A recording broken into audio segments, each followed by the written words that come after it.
Hi, everybody. I'm Christine Hassler. I am an author, a keynote speaker, a podcast host, and a master coach. And I'm so happy to be here talking to the Take the Lead audience today. To me, what makes a great leader is someone that can lead themselves. And what I mean by that is someone that lives their life with integrity, that leads themselves not through being hard on themselves, not through trying to compensate for insecurity by having a lot of power, not through putting other people down, but really leads themselves with self-honoring, self-talk, someone that has high emotional IQ, really understands themselves so that they can understand others, and wants to lead people to the same destination that they all agree on versus where they think the group should go. So I don't think a leader is necessarily out in front. I think a leader is standing with whoever he or she is leading, looking, making sure everybody's aligned, making sure everyone's involved, and maybe pointing in the direction, but not just so steadfast on that one direction that has to be his or her way. It's open to being actually led while they're leading as well.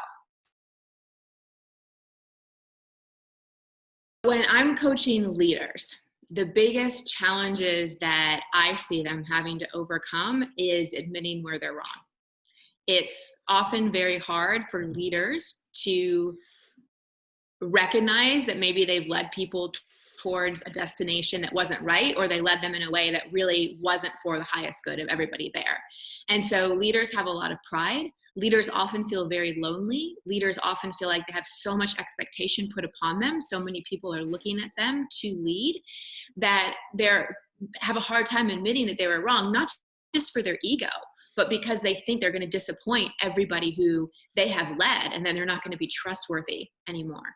But what I've learned, especially in coaching executives, is that when you can admit that you were wrong, or you can admit that you don't know exactly where things are going, which has been incredibly important in 2020, is for leaders to kind of go, I really don't know. I wish I could give you answers, but I don't know. And being able to admit that humility, that honesty is often difficult, but it makes such a difference, both to take some of the pressure off of being a leader, because leaders feel a lot of pressure, and to create more trust with the people that they're leading. And when I'm coaching people who want to be leaders, the thing that gets in their own way is themselves, their own insecurities, the way they compare themselves. Every leader I've ever worked with, ever, feels like a fraud. They're like, how did I get here? Do I really deserve this? Should somebody else be in this position? So a lot of aspiring leaders feel imposter syndrome. They feel like, do I really have what it takes? Can I really do this? And what I always remind leaders is, who cares, because it's not about you anyway. It's not about you anyway. It's about the vision, it's about the team, it's about the people that you're leading. So when I find aspiring leaders getting in their own way with their own insecurities and their own imposter syndrome, I connect them to the bigger vision. Like, forget about you, because it's really not about you. What is the bigger vision? What is the intention here? What do you want to inspire and motivate people toward, rather than making it about you? I feel like every leader needs a psychology degree to understand other humans. The hardest thing about leading, from my opinion, is other people, managing other people. And we project the way we see the world onto others. So if you do something that upsets me and I'm leading you, I'm going to be like, why didn't you do it this way? AKA my way. Because I would expect you to deal with the situation the way I would have dealt with the situation. And projecting my model of the world and my way of doing things onto you is completely unreasonable. And what psychology does is, psychology gives us an understanding of how humans work, how we're all different, how we process different things, how we communicate things, and it gives us greater insight into ourselves. Because so many of the things that have happened in our childhood, our adolescence, our past, show up in our present. And they can kind of haunt us, and they can make us act in ways that maybe aren't in integrity or maybe aren't authentic. And so if we can go back and clean some of that stuff up, and we're coming from a more healthy, whole, present place, then we're going to be better leaders, because we're a better example for people as well. We can have compassion, we can have understanding, we can have empathy, we can understand that not everyone acts like we do, we can understand what triggers people, we can understand the importance of just listening, really listening, not to respond, but to just make someone feel safe. Well, to me, mastery is a deep understanding of something. Like when you get a master's degree in something, that means you've learned something to the point where you could teach it. Like you've learned something and you've mastered it, you really understand it. You don't need someone else to explain it to you anymore. And I think that we find the most power and liberation in our own lives when we understand ourselves. You know, I know for me, understanding what has made me tick, understanding what triggers me, understanding why I have certain preferences towards some things or certain personality traits has really given me mastery over my life. So I'm not a reactive person, but I'm a responsive person. And the difference between that is huge because most of us, we can be reactive. When we don't have self mastery, we just react based on habits, based on old triggers, based on patterns. And often that reaction isn't our best self. You know, just think, I mean, anybody watching right now, you can think of a time where you just reacted, where maybe you snapped at someone, or you made a decision when you were stressed and it wasn't the best decision for you or for others.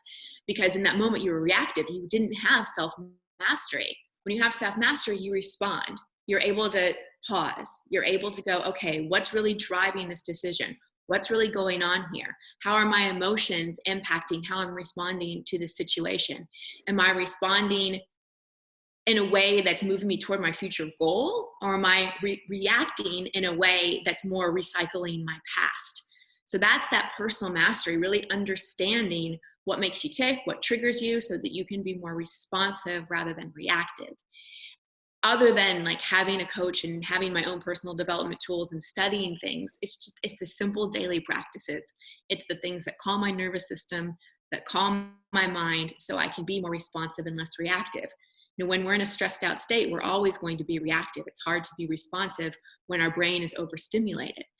So it's a simple thing like 10 minutes of breath work and meditation in the morning, making sure my schedule isn't super jam-packed, doing things at night that don't involve any blue light or any screens, making sure I'm getting out in nature, spending time with family and friends, laughing, doing things that bring me joy, simple stuff.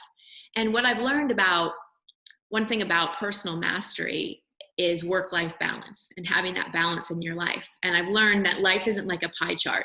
If I work, let's say 7 hours a day, I'm not going to be able to like spend 7 hours with my family or 7 hours exercising. It's not equal. But it's really about scales. And if you look at like a scale and you say, okay, I'm working 7 hours a day. Well, let's say that's a stack of books.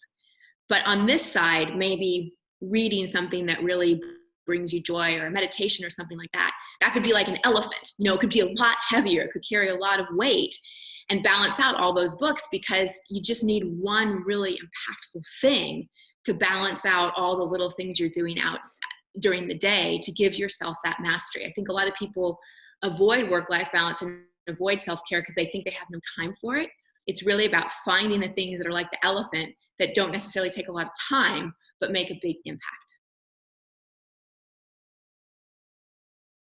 Oh man, not much surprises me other than how alike people are.